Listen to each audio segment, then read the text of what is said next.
សួស្តីបងប្អូនទាំងអស់គ្នាសម្រាប់ថ្ងៃនេះគឺខ្ញុំណែនាំអំពីឈុត solar បូមទឹកប្រភេទជើងដំរីຂະຫນាត7 សេកន្លះដែលឈុតនេះជាប្រភេទ motor បូមទឹក solar មកគឺPanda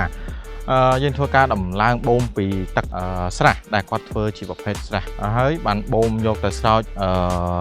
ចំការតរ៉េនដែលប្រហែលនេះប្រហែលជា7ហាត់ជាងបងដោយសារតាខាងនេះគឺគាត់ប្រើសម្រាប់ស្រោចដំណាំតរ៉េននៅខាងនេះគឺប្រហែលជា3ហាត់ហើយនឹង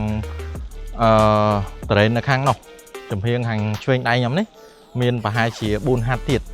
គាត់ដាំតរ៉េនទាំងអស់អញ្ចឹងដីសរុបទាំងអស់ប្រហែលជា7ហាត់ជាងហ្នឹងបងហើយចំពោះឈុតនេះជាប្រភេទ motor បូមទឹក solar មកគឺPandaជើងដំរីຂະຫນាត7 សេកន្លះដែលវាអាចធ្វើការបូមទឹកបានបរិមាណ70គីបក្នុង1ម៉ោងហើយនឹងជាមួយនឹងកម្ពស់66ម៉ែត្រដែលឈុតនេះគឺយើងធ្វើការដំឡើងជាមួយនឹងផ្ទាំង solar ចំនួន16សន្លឹកជាប្រភេទផ្ទាំង magnetic ទាំងអស់អញ្ចឹងគាត់ធ្វើការដំឡើងជាមួយនឹងទំហំទយោ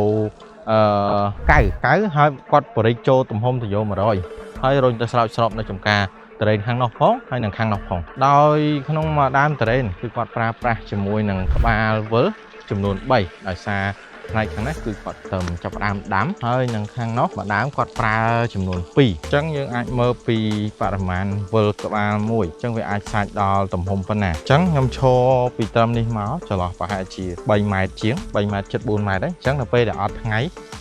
អត់ទៅមានថ្ងៃមិនទៅទុំអញ្ចឹងគឺវាអាចបាន3ម៉ែត្រដល់ពេលដែលក្តៅខ្លាំង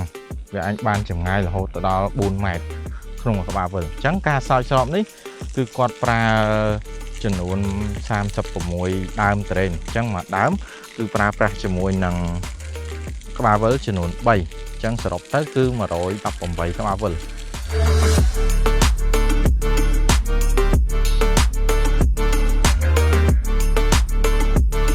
សម្រាប់ប្រភេទ motor បូមទឹក solar មកគេPandaយើងក៏មានការធានាបន្ថែមរយៈពេល1ឆ្នាំទៅលើគ្រឿងបន្លាស់និងរយៈពេល3ឆ្នាំទៅលើសេវាកម្មមិនថាប្រភេទ motor បូមទឹកទម្លាក់អណ្ដូងឬដាក់លើគោកនោះទេ